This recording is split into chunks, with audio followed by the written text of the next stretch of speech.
এই আগুন লাগার কারণ হচ্ছে মুসলমান, যারা ধর্মের জন্য স্বেচ্ছায় কাজ করেন। তারা উত্তরপ্রদেশের অযোধ্যা শহর থেকে ফিরছিলেন।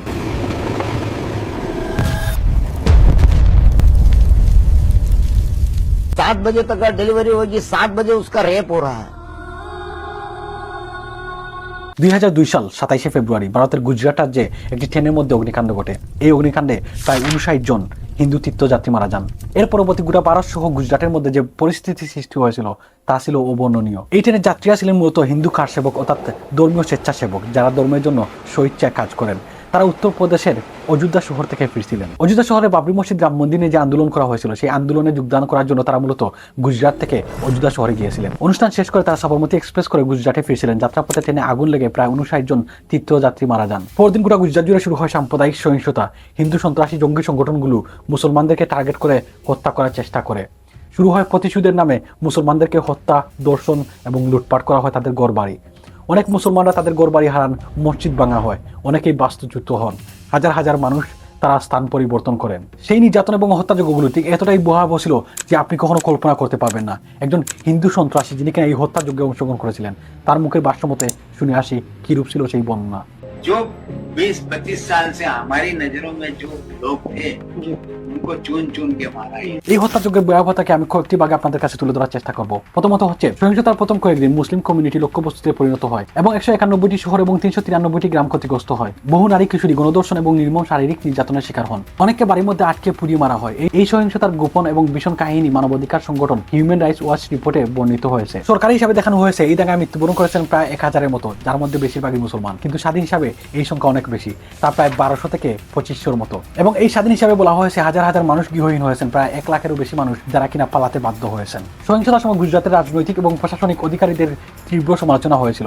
বলা হয় তাকে পুলিশ সেই সময় এই সহিংসতা রোধ করতে ব্যর্থ হয়েছিল বা তারা নীরব ছিল। বিশেষ তদন্ত দল SIT পরে মামলা করে, কিন্তু বহু বিচার দীর্ঘ সময় ধরে চলছে। আর কিছু মামলা অভিযোগ আছে পর্যাপ্ত সুবিচার হয়নি। অনেক মামলা অপরাধী দোষী সাব্যস্ত হলেও আমরা দেখতে পারি আদালত সেই সকল অপরাধীদেরকে মুক্তি দিয়েছেন। 2002 সালে এই সহিংসতায় কিছু অপরাধীদেরকে যাবজ্জীবন কারাদণ্ড দেওয়া হয়, যেমন গুলবাগ হাউজিং সোসাইটি হত্যাকাণ্ডে নানাবতী মেহতা কমিশন 2008 সালে এই সিদ্ধান্ত উপনীত হয় যে এই আগুন লাগানো হয়েছিল হাজার হাজার মুসলিম দ্বারা পূর্ব পরিকল্পিত একটি অগ্নিসংযোগ। কিন্তু তার বিপরীতে 2004 সালে রেল মন্ত্রণালয়ের তৎকালীন রেলমন্ত্রী লালু প্রসাদ যাদব কর্তৃক 1 সদস্যের প্যানেল গঠিত করা হয়। ব্যানার্জি কমিশন 2006 সালে প্রতিবেদন দেওয়া হয়, যেখানে বলা হয় এই অগ্নিকাণ্ড ছিল একটি দুর্ঘটনা। তবে গুজরাট হাইকোর্ট পরে কমিশনের নিয়োগকে অসাংবিধানিক বলে রায় দেয় এবং সমস্ত ফলাফল বাতিল করে দেয়। তবে একটি বেসরকারি সংস্থা স্বাধীন তদন্ত এই তথ্যকে সমর্থন করে।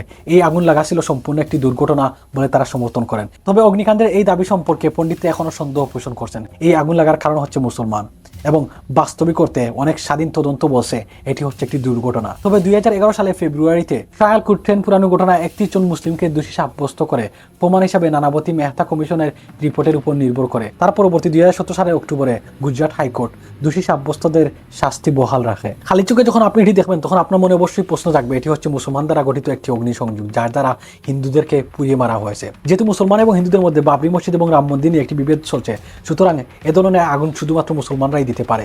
কিন্তু বাস্তবিক করতে তা হয়তো অনেক গভীরে রয়েছে, যা আপনি কখনো কল্পনা করতে পারবেন না। এখন আমি যদি আপনাদেরকে বলি এই যে অগ্নিসংযোগ, এটি ছিল সম্পূর্ণ নরেন্দ্র মোদী দ্বারা একটি হত্যাযজ্ঞ, যার দ্বারা হিন্দুদের সমর্থন পাওয়ার জন্য মুসলমানদেরকে দায়ী করা এবং হিন্দুত্ববাদকে জাগিয়ে তোলা, যার মাধ্যমে নিজেকে রাজনৈতিক বড় একটি অবস্থানে নেওয়ার জন্য এ ধরনের কাজ করেছেন নরেন্দ্র মোদী। তার অবশ্যই প্রমাণ তার রাজনৈতিক যুদ্ধরাই দিয়েছেন। আপনারা খুব শীঘ্রই সেই ভিডিওগুলো দেখতে পারবেন। তবে এখানে একটি চক্ষুষ প্রমাণ আপনাদের কাছে তুলে ধরবো, আর সেটি হচ্ছে দাঙ্গার পূর্বে নরেন্দ্র মোদীর অবস্থান এবং দাঙ্গার পর নরেন্দ্র মোদীর রাজনৈতিক অবস্থান ঠিক কতটুকু উপর এবং নিচ হয়েছে তা যদি আপনি লক্ষ্য করেন তাহলে দেখতে পাবেন। অর্থাৎ এই দাঙ্গা হওয়ার পর সবচেয়ে বেশি ক্ষতিগ্রস্ত কারা হয়েছে, তারা হচ্ছে মুসলমান। আর সবচেয়ে বেশি উপকার কারা হয়েছে, এটি কোনো হিন্দুত্ববাদের বা কোনো হিন্দুর হয়নি, এটি হয়েছে নরেন্দ্র মোদীর। দাঙ্গার পূর্বে নরেন্দ্র মোদী ছিলেন একজন মুখ্যমন্ত্রী, অর্থাৎ একজন সংগঠক পরিচয় হিসেবে নিজেকে পরিচয় দিয়েছিলেন। কিন্তু দাঙ্গার পরবর্তী তিনি হয়েছিলেন একজন শক্তিশালী রাজনীতিবিদ, যার দ্বারা নিজেকে জাতীয় রাজনীতির শীর্ষে পৌঁছান। এখানে কয়েকটি ভিডিও আপনাদের সাথে তুলে ধরবো, তা দেখলে আপনারা অনেকটা হয়তো উপলব্ধি করতে পারবেন। গুজরাট 2002 সালে যা হয়েছে তা শুধু সাম্প্রদায়িক দাঙ্গা তা কিন্তু নয়, এটি একটি মানবিক দুর্যোগ, যেখানে উপস্থিত ছিল দর্শন, যেখানে উপস্থিত ছিল হত্যা, যেখানে উপস্থিত ছিল মানুষকে পুড়িয়ে মারা। एक औरत का रेप वहां पर ऐसा होगा, उसकी डिलीवरी शाम तक होने वाली थी, 7 बजे तक का डिलीवरी होगी, 7 बजे उसका रेप हो रहा है।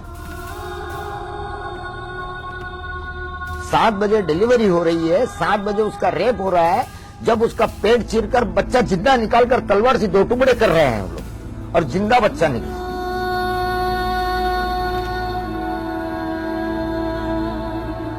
যেখানে উপস্থিত ছিল একজন প্রেগনেন্ট মহিলাকে জবে করা, তার বাচ্চাকে জবে করা, ছোট্ট শিশুকে জবে করা, যেখানে উপস্থিত ছিল মায়ের সামনে তার সন্তানকে দর্শন করা, যেখানে উপস্থিত ছিল ভাইয়ের সামনে তার বোনকে দর্শন করা, যেখানে উপস্থিত ছিল সন্তানের সামনে মাকে হত্যা করা, মায়ের সামনে সন্তানকে হত্যা করা, হাত জোর করে জীবন ভিক্ষা চাওয়ার পর যারা কোনো ধরনের দয়া দেখায়নি, সেটি হচ্ছে গুজরাট 2002 এর সেই দাঙ্গা, যাকে ভারতের হিন্দুত্ববাদী সন্ত্রাসীরা প্রতিনিয়ত বলে আসছেন এটি হচ্ছে প্রতিশোধের খেলা, কিন্তু বাস্তবিকতে তা হচ্ছে ধর্মকে ব্যবহার করে রাজনৈতিক ফায়দা হাসিল। আর এভাবেই ধর্মকে ব্যবহার করে কিছু নরপিশাচ প্রতিনিয়তই ফায়দা লুটছেন আর ক্ষতিগ্রস্ত হচ্ছেন সাধারণ মানুষেরা। तो उन्होंने हमारे पर हमला कर दिया कि ए रही मुसलमान मारो काटो इसको, छोड़ो मत। हमारे कपड़े फाड़ डाले, जन पकड़ के ले गए मेरे को, और 3 जन ने मेरे पर बलात्कार किया। और मैं देखती रही कि मेरे परिवार को मारो मत, छोड़ो, छोड़ दो उसको, तो भी उन्होंने छोड़ा नहीं, उनको मारने लगे, सबको मार डाला मेरी आंखों के सामने। बच्ची को भी मार दिया। আর আজকের ভারতের দিকে তাকালে আমরা তা স্পষ্ট দেখতে পারি, যেখানে প্রতিনিয়তই মা বোনদেরকে দর্শন করা হচ্ছে, তাদের উপর অত্যাচার করা হচ্ছে, তাদেরকে হত্যা করা হচ্ছে শুধুমাত্র মুসলমান হওয়ার জন্য, তাদের বুরকা খুলে ফেলা হচ্ছে, বয়স্ক ব্যক্তি দাড়ি কাটা হচ্ছে, বয়স্ক ব্যক্তিদেরকে মারা হচ্ছে শুধুমাত্র তারা মুসলমান হওয়ার জন্য, তাদের কোনো অপরাধ তারা খুঁজে পাচ্ছে না। छोड़ो बड़े भाई, ओ छोड़ो बेटा, छोड़ो क्या करने आई, छोड़ो छोड़, अरे छोड़, अरे रहने दे, छोड़ो।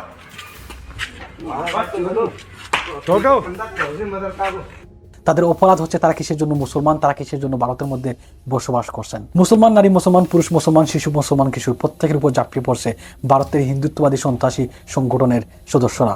আর এর থেকে রেহাই পেতে হলে আমাদের অবশ্যই জাগতে হবে। মহান আল্লাহ তাআলা বলেন, আল্লাহ কোনো জাতির অবস্থা পরিবর্তন করে না যতক্ষণ পর্যন্ত তারা নিজে থেকে পরিবর্তন না করেন, সূরা রাদ। সুতরাং এখান থেকে এটি স্পষ্ট, যতক্ষণ পর্যন্ত আপনি আপনার পরিবর্তন না আনবেন ততক্ষণ পর্যন্ত আপনার জাতি ক্ষতিগ্রস্ত হবে, আপনার ধর্ম ক্ষতিগ্রস্ত হবে, আপনার আশেপাশে মানুষ ক্ষতিগ্রস্ত হবে। আজ আমরা মুসলমান ছোট ছোট খণ্ডে বিভক্ত হওয়ার জন্য এ ধরনের রাজনৈতিক নেতারা, ধর্মীয় নেতারা আমাদের সুযোগ নিচ্ছেন এবং আমাদেরকে নির্যাতন করে যাচ্ছেন। আমরা আমাদের অধিকার থেকে বঞ্চিত হচ্ছি, আমরা আমাদের ধর্ম থেকে বঞ্চিত হচ্ছি, আমরা নির্যাতনের শিকার হচ্ছি, আমরা নিপীড়নের শিকার হচ্ছি, আমরা কোনো ধরনের কথা বলতে পারছি না। আমরা যখন নির্যাতনের শিকার হচ্ছে, আমরা তার বিরুদ্ধে কথা বলার জন্য আমাদেরকে আবার নির্যাতন করা হচ্ছে, আমাদের উপর জুলুম করা হচ্ছে। কিসের জন্য? আমরা কখনো প্রতিবাদ করতে পারছি না। একজন মুসলমানকে হত্যা করা হচ্ছে, অন্যজন মুসলমান তালি দিয়ে বলছেন তিনি হচ্ছেন শিয়া, তিনি হচ্ছেন সুন্নি। কিসের জন্য? দিন শেষে আমরা সবাই মুসলমান, আমাদের বিশ্বাস এক, আমাদের বিলিভ এক।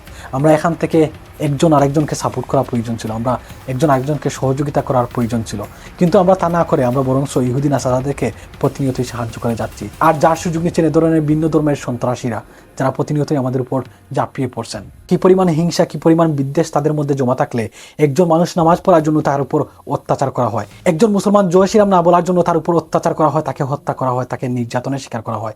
একজন ব্যক্তির নাম মুসলমান হওয়ার জন্য তাকে হত্যা করা হয়, একজন মুসলমান বোন বুরকা পরার জন্য তার উপর নির্যাতন চালানো হয়, তাকে দর্শনের শিকার করতে হয়। मुस्लिम होना हमारे दुनिया में आना हमारे गुनाह है, हमारे बच्चों को कुछ खाने तक को भी नहीं। मुस्लिम होना इज अ क्राइम। সুতরাং একবার কল্পনা করুন, আজ হয়তো আপনি বাংলাদেশে বসবাস করছেন, আপনি মনে করছেন আমাদের উপর তারা কোনো কিছু করতে পারবে না, আমরা সেফ রয়েছি, আমরা বাংলাদেশের মুসলমান, আমরা আমাদের ধর্ম পালন করতে পারছি, আমরা পাকিস্তানের মুসলমান, আমরা পাকিস্তানের ধর্ম পালন করতে পারছি। তবে মনে রাখবেন, ইতিহাস কখনো কাউকে ক্ষমা করে দেয় না। আজ আপনার নীরবতার দরুন কাল হয়তো আপনি এই ভিকটিমের মতো হবেন, আপনি এই ভিকটিমের জায়গায় হবেন, তখন আপনাকে নিয়ে কেউ কথা বলবে না, আপনার জন্য সাহায্যের হাত কেউ বাড়িয়ে দিবে না। সুতরাং আজ যারা নির্যাতনের শিকার হচ্ছেন তাদের পাশে দাঁড়াতে পারলেই হয়তো আমরা একটি ভিন্ন বাংলাদেশ, ভিন্ন সোসাইটি, ভিন্ন বিশ্ব দেখতে পারবো। সুতরাং বন্ধুরা, অযোধ্যা শহরে এটেনের অগ্নিকাণ্ড এবং গুজরাটের এই মুসলমান হিন্দু দাঙ্গা, এটি ছিল সম্পূর্ণ মূলত রাজনৈতিক ফায়দা হাসিলের জন্য হিন্দু মুসলমান দাঙ্গা তৈরি করে রাজনৈতিক ক্ষমতার সর্বোচ্চ স্তরে পৌঁছার জন্য এ ধরনের নেগেটিভ ব্যবহার করে মুসলমানদেরকে হত্যা করা হয়েছে। আর এই কট্টর হিন্দুত্ববাদী সংগঠনটির নাম হচ্ছে RSS। আমরা সবাই জানি, যারা প্রতিনিয়তই ভারতের মধ্যে কট্টর হিন্দুত্ববাদিতা প্রচার করে যাচ্ছে, প্রতিনিয়তই হিন্দু মুসলমান দাঙ্গা তৈরি করে যাচ্ছে। আর এই পরিকল্পিত অগ্নিকাণ্ড এবং সাম্প্রদায়িক দাঙ্গার দ্বারা সবচেয়ে বেশি লাভবান যারা হয়েছেন তারা হচ্ছেন বিজেপি, RSS এবং নরেন্দ্র মোদী, যারা কিনা বর্তমানে সবচেয়ে বেশি লাভবান হিসেবে আপনি দেখতে পারবেন। আর যারা ক্ষতিগ্রস্ত হয়েছেন তারা সেই সময় গুজরাটের মুসলমানরা, যারা কিনা তাদের জীবন হারিয়েছেন, গড় হারিয়েছেন, বাস্তুচ্যুত হয়েছেন। রাজনৈতিক ফায়দা হাসিলের উদ্দেশ্যে পরিকল্পিতভাবে মুসলমানদেরকে ব্যবহার করা হয়েছে এবং তাদেরকে হত্যা করা হয়েছে। আজকের মতো এখানে অন্য কোনো ভিডিওতে দেখা হবে। সে পর্যন্ত ভালো থাকুন, সুস্থ থাকুন। আসসালামু আলাইকুম।